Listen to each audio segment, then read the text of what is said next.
Alors que la saison maigre approche rapidement au Soudan du Sud, 3 millions de personnes ne savent toujours pas d'où viendra leur prochain repas.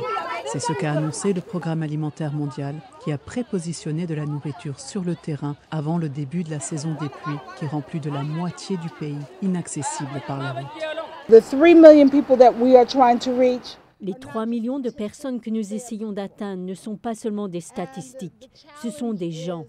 Le défi, c'est que plus ce conflit dure, plus il est facile de considérer ces personnes comme un simple coût ou une statistique. Mais ce sont des vies, ce sont des gens. Cette semaine, la chef du PAM, Eartharin Cousin, a visité cette nation africaine ravagée par la guerre pour constater de première main l'ampleur des opérations de secours. 100 000 tonnes de nourriture, 6 500 trajets par camion au cours d'une période de 3 mois. Mais ce dont je suis très heureuse, c'est que nous avons un programme qui n'a pas seulement pour intention de sauver des vies en fournissant l'aide alimentaire et de l'assistance nutritionnelle requise, mais aussi d'assurer que nous fournissons un espoir. Une façon évocatrice et durable de se souvenir d'une horrible tragédie. L'Arche du Retour, le mémorial permanent aux victimes de l'esclavage et de la traite transatlantique des esclaves, a été inauguré au siège de l'ONU à New York. Ce moment est aussi en Paris.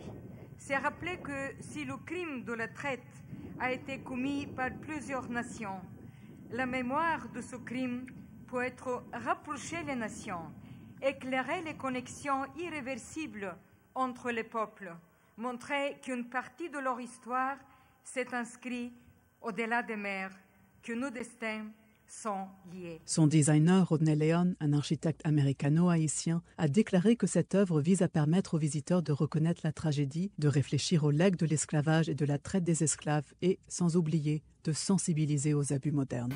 It is our solemn responsibility Il est de notre responsabilité solennelle d'éduquer les générations futures et de prendre nos responsabilités au sérieux, dans la mesure où il y a beaucoup de gens dans l'esclavage contemporain que nous devons reconnaître ainsi. Donc, cet arche du retour restera comme un rappel constant sur la place des Nations Unies pour nous tous, non seulement les dirigeants internationaux, mais chacun d'entre nous ici, pour ne jamais oublier et ne jamais répéter les erreurs du passé. And to never repeat the mistakes of the past. Je porte une paire de bottes, une sorte de combinaison, 2 paires de gants en caoutchouc, un protège-nez, un protège-bouche, des lunettes, un chapeau, une sorte de protection pour les cheveux, puis une capuche, et au-dessus de celle-ci, une autre capuche. L'acteur et ambassadeur de bonne volonté de l'UNICEF, Orlando Bloom, s'est récemment rendu au Libéria, où il a pu voir de première main comment les travailleurs de la santé soignent les patients touchés par le virus Ebola. Imaginez un de ces travailleurs de la santé dans cette combinaison pendant près d'1 heure, parfois plus, pour s'occuper de personnes violemment malades.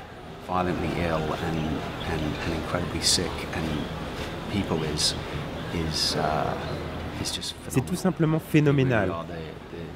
Ils sont vraiment les héros de toute cette histoire. Au cours de son voyage de 4 jours, l'acteur australien, qui a assumé son rôle avec l'UNICEF en 2009, a aussi visité des écoles récemment réouvertes et a fait la lecture aux enfants dans les classes.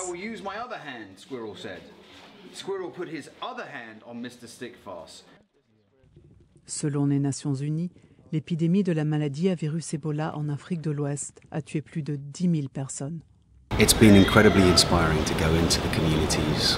Cela a été incroyablement édifiant d'aller dans ces communautés et de rencontrer les dirigeants. Et de voir de première main comment les communautés ont mis leurs efforts en commun pour éradiquer le virus Ebola.